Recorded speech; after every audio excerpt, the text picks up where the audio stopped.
Hey everyone, this is David Brown with the migration update for March 10th, 2023 from the Braddock Bay Hawk Watch. I went into today knowing the weather was going to be a little iffy, but actually when I first got there was a little bit of blue sky, or at least the sun was shining through a thin layer of clouds as you see in the photo here. And off to the east there was this really cool pattern with the sun and clouds. The cloud layer continued to thicken throughout the rest of the morning. And then around 1 o'clock, it started to snow, and that shut down the count. Overall, the winds today were out of the east-northeast. Started out relatively light to moderate, but as the morning went on, they became pretty strong, and it was fairly cold, temperatures just above freezing. Here we have a juvenile bald eagle. And remember that word juvenile only refers to bald eagles in their first year. If you want to refer to all young bald eagles that are not adults yet, you can use the word immature. Since this bird is a juvenile, we see that all of the feathers are the same length. Remember, in second and third year bald eagles, we see a combination of the longer retained juvenile feathers and the shorter replaced feathers.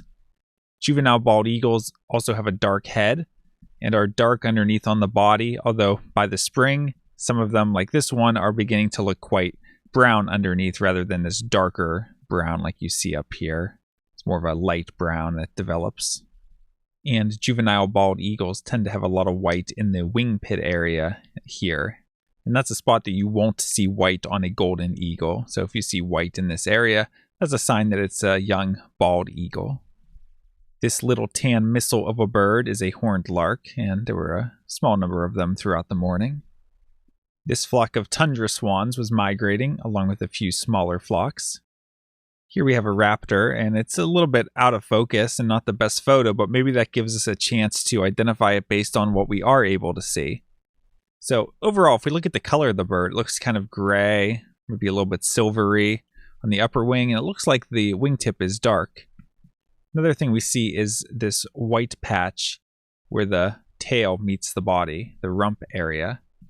We also see that it seems to be holding its wings up into a little bit of a V or dihedral. All of these are good field marks for adult male northern harriers, which this bird is. We can also use the bird's behavior. It was cruising low to the ground over a grassy field, which is typical hunting behavior of northern harriers. Here we have another horned lark with a relatively weak facial pattern. You can see a little bit of black and a little bit of a yellowish wash to the face, and also some black here under the throat.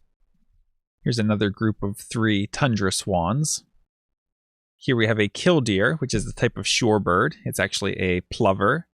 And killdeer don't hang out on the beach. They actually hang out in more gravelly areas, gravel parking lots, even along railroad tracks, for instance. And this is a species that we see migrating in fair numbers early in the season like this. A lot of shorebird species we don't see until later on, but in March, especially when we have southerly winds, we can get up to even a few dozen killdeer on a really good day. So far, only seen a handful this season. Looking at the plumage, you see that killdeer have 2 black stripes. Helps separate them from similar looking species like semi-palmated plover, which are actually quite smaller and you don't really just see flying overhead. Killdeer also have a pretty distinctive call. It's actually where their name comes from. So if you're familiar with that call, we often hear them before we see them. Here we have a common grackle. You can see that long tail, and you can also see some of that iridescent purple color. And also make note of the light eye color. Here we have a flock of ducks. These are common mergansers, and they're fairly common. There's quite a few of them out on the bay right now, at least 100 or more.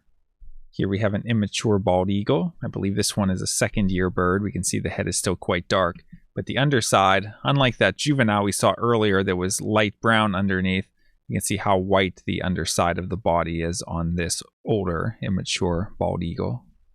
And here's a photo I snapped from my car right before I left. You can see the snow moved in, and just you won't get any migrating raptors in these kinds of conditions. And actually then the snow picked up quite a bit more, and as I'm recording this video, we've gotten at least a couple inches of snow already. If we take a look at the eBird checklist, today I had 40 species.